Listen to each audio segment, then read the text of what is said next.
Folks, it's a little cold out here.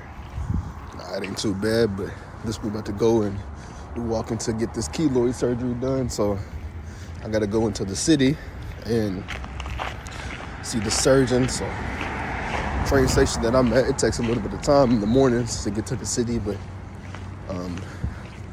my appointment's in the next hour and a half. And so we're gonna see what areas that they can do today. So I'm mostly concerned about the back of my head because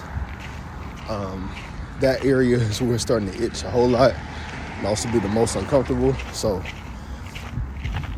even with the videos and stuff that I have where the hairs and stuff are getting taken out, like it provides some comfort for a little bit, but over time it starts to itch even more just because of that area. Like I have so much hair growing in and my hair grows so fast that you can't control how much hair actually grows into the area. So the more hair that grows into the keloid, the more that it's gonna puff up and the more it's gonna itch because you can't get to every hair. So what we about to do is just take you on a journey with me to get the surgery done. I probably can't record the doing the actual surgery because I'm probably gonna have something over my face as they're doing it. But definitely gonna show you as much as we can on this journey. So right now we're walking, we hit this train, and that's it. Let's get to it.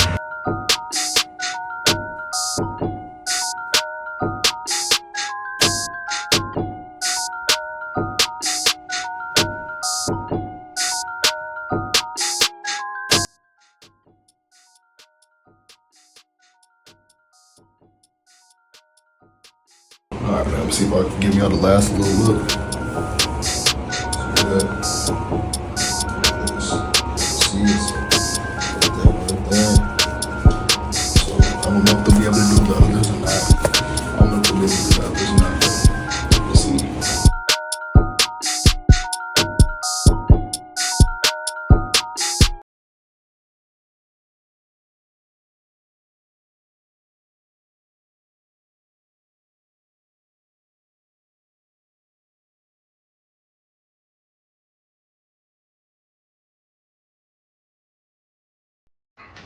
Alexa, come.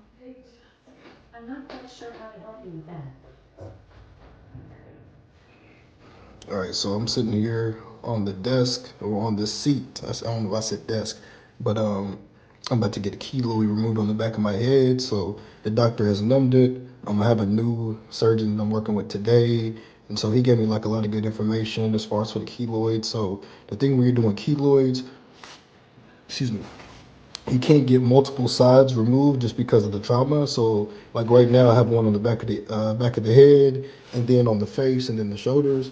But the thing is, because it caused so much trauma to the body, especially when you get a cut multiple times, that's just not going to do you any good. So we're kind of thinking about like doing radiation and just all these different variations. But the tough thing is, when I went to a radiologist, that radiologist didn't want me to necessarily get radiation because of my age. So I went ahead and got it last time on the ear, and then I'm going to have to go and have a conversation to hopefully see if we can convince him to do it on the shoulder. Because as I was talking to the dermatologist, he was saying on the shoulder, that area has a lot of trauma. So whenever you're cutting on that area, especially if you're stitching on the shoulder here, that's probably going to be one of the most toughest areas for it to heal properly. So I was able to kind of convince him today to be like, hey, I'm cool with you removing it on the back of the neck, on the back of my scalp. And so what I'm going to have to do is get injections probably very consistent, like every 2 weeks, just to make sure it stays down. Got to make sure to use my silicone strips. So the thing with keloids is that over time you just learn more and more information. So he gave me some really good information today. He's actually probably one of the cooler ones. The last few ones were cool, but he's like very informative. He's very provides like a lot of good education. I was telling him about my page and everything as well too. So hopefully this will be helpful for y'all. That may be seeing this, but again, like right now, they have me laying down. They put some numbing cream in there, or some numbing injection. So they put probably got about 6 or 7 sticks. So I can't really feel much there. And so when they start cutting it, then it's going to flatten out. So again, we're going to get that keloid cut out. we're gonna flatten it. And so what it's gonna do is it's gonna make sure that my scalp is even there. I have noticed that the injections have made the size of it go down, but it has itched a lot.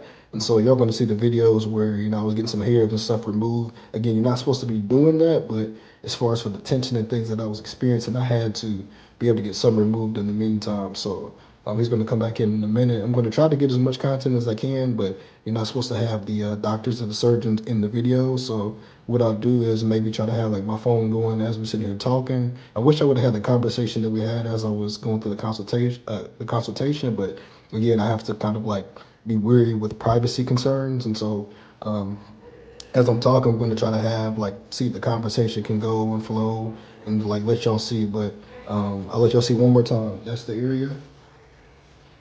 All right.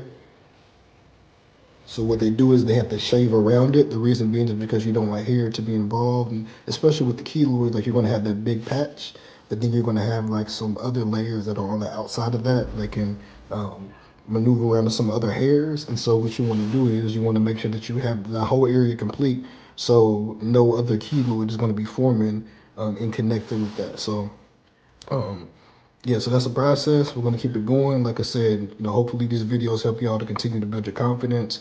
Feel as if there's some different options out there for you. Um, I've tried to do some videos helping people to kind of understand about insurances or maybe different options. Again, this is a learning process for me over time. It's something where I'm continuing to learn, continuing to just get more information, and continuing to learn what I can, because each surgeon and each doctor will tell you something different. Like I probably went to at least 5 or 6 different ones at this point, multiple dermatologists, even when I was back, in Kentucky and stuff like that. So the goal is to keep y'all informed, to keep y'all just educated on the process. But right here, we're probably gonna have to sit for like 10, 15 minutes, maybe a little longer to let this numbing cream kind of do its thing, and then we're gonna get this keloid and stuff removed. So I'll let y'all see the stitches and stuff after. Hopefully, I can even show y'all the keloid and the cut like I did the last time. I don't even know if I got a chance to show it to you on here. I have to post a video, but we're gonna make sure that y'all get this content and that y'all able to see how this process works. So, peace.